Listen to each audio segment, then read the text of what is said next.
once I let them out of the coop that I probably wouldn't get them to go back in. I let them run free, and then I had advice that I didn't follow. If you get chickens and you've never done chickens before, don't let them run free. Keep them in a run. So out of the original 5, something got one, or one died. I don't know what happened to it. And then I was down to 4. And then each night I was going out and catching them because they would clump up somewhere in the yard. And then one night my wife couldn't find them because I was busy doing something. When I came home, they were not in the backyard. Somehow they'd gotten into a different part of the yard. And sadly I found them by stepping on one. So it wasn't dead immediately, but it was dead the next day. So that knocked me down to 2. I don't know where one of the 4 went. And then out of those 2, I continued to let them run free. And then one night, not long after that, there was one left in the yard. I think a predator bird got the other one. And something scared him because he went in the coop by himself and he didn't come out till like the next afternoon. And then sadly, the snake incident that I mentioned, the snake bit him.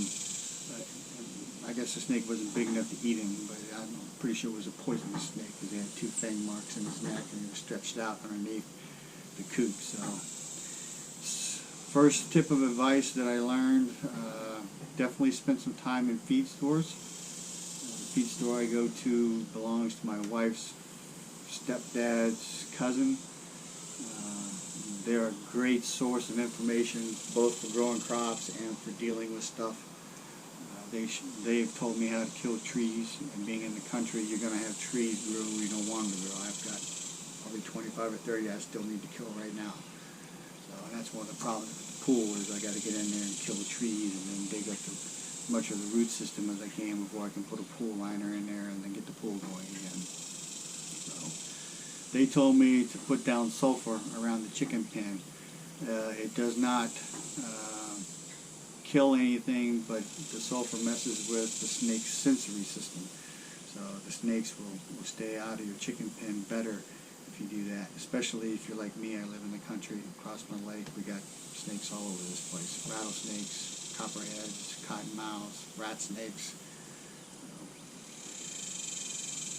I don't know what else to say right off the top other than I hope I bring something to the table for people. So the solar array wound up being kind of a thing. I'm not sure if it's going to pay for itself, but I will have power that will augment my backup power system. I did not try it too much during the freeze. So the reason the first video after this introductory video that I'm going to do is going to be about power generation is because that thing that I bought for hurricanes, never really expected to use, literally was the difference between life and death for me, my wife, and my dad. So I will talk about some other things real quickly. During the Texas freeze, that generator in the fireplace kept us from freezing and not having ways to eat and to cook. Having said that, we're going to add to our list of things. We have a hot plate that we cook on a lot, even though we have a nice stove and oven. But we're going to get a 1-burner and then probably a 2-burner hot plate system. Not like a hot plate, but like a burner system. Because those will pull less electricity than the oven will.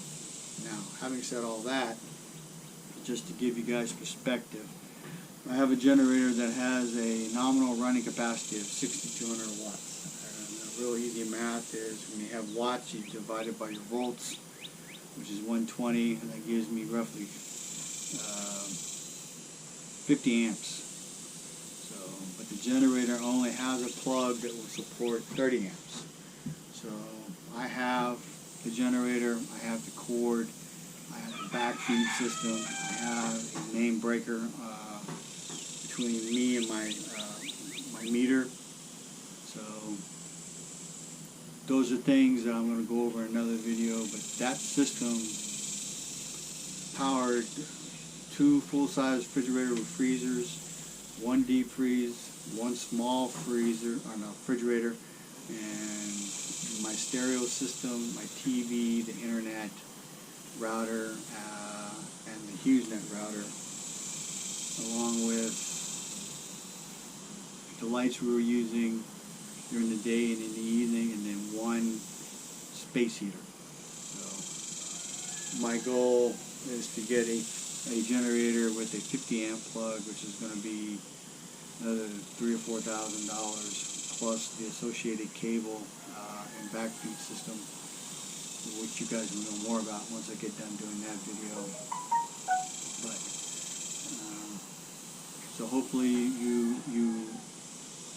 I've already gotten something out of this. Read the 1 Second After series. It gives you a window into how bad it's going to be. And you gotta ask yourself, do you want to survive? And if you're like me, where I haven't said no, so I'm steadily prepping. Started in 2015, like many people do. I started reviewing survival gear, and I went from survival gear to bug out bag. I'm eventually going to do a video on that. Many people have done it, but they go a different route, and I'm going to go a route where it probably won't cost you as much on the bags if you can find them, because there are places in America where you can't find them, the ones I'm using. And then I'm going to go over some ideas. Real simple. I'm older, so I got health issues, lower, upper, middle back, knees, ankles. 20 years in the Army will beat you up. So in a true grid down where things just suck, for people who can't carry a rucksack, get a garden cart, a big one that can hold some weight, and then you put your gear in that. And then another idea, simple, is get a bicycle with one of them double child carriers that you can attach behind it, and you can put your gear in that. So worst case scenario, bicycles and pedal power. If you can pedal a bike, then you can still move. The danger of that is you're going to make noise. There's so much I can start going into right now. I'm just going to refrain from that and back off of saying anything more. I'm already at 25 minutes according to the camera. So hopefully you've enjoyed this.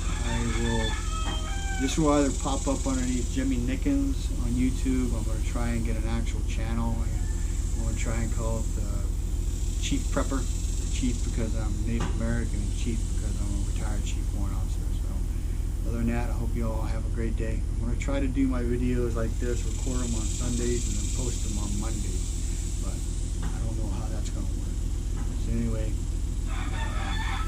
keep your ear to the ground, build you a network of friends, share information. One of the guys talked about, actually, Alaska Prep to say, you can't be an expert at everything, and you're not going to be, but you can learn a lot as long as you start applying effort and time to it. If you don't know how to be a carpenter, become friends with somebody. You're going to give them cheap labor or free labor, but you can learn. Me personally, I'm capable electrician, capable plumber, capable carpenter. A lot of the stuff that I'm doing to this house and this property I'm doing myself, but because I'm older and I'm disabled, when I work past a certain point, it comes with a price. So I have to have help sometimes because I just can't do it myself. Just work on it. I'm 5 years or 6 years into this. I started heavy doing stuff in 2015, and I'll go over some of the places that I look for stuff, some of the places I got stuff. I will go over my opinion on weapons, both bang sticks and archery. Knives, machetes, hatchets. One of the things with boomsticks is if it's a long gun, you need a sling. If it's a handgun, you need a holster. Speaking of which, I may have to redo this because I've been sitting here with my gun on me the whole time, and I know YouTube is not a fan of that. So this is just one of the guns, but having a holster, so that's a big deal. Anyway, Chief out.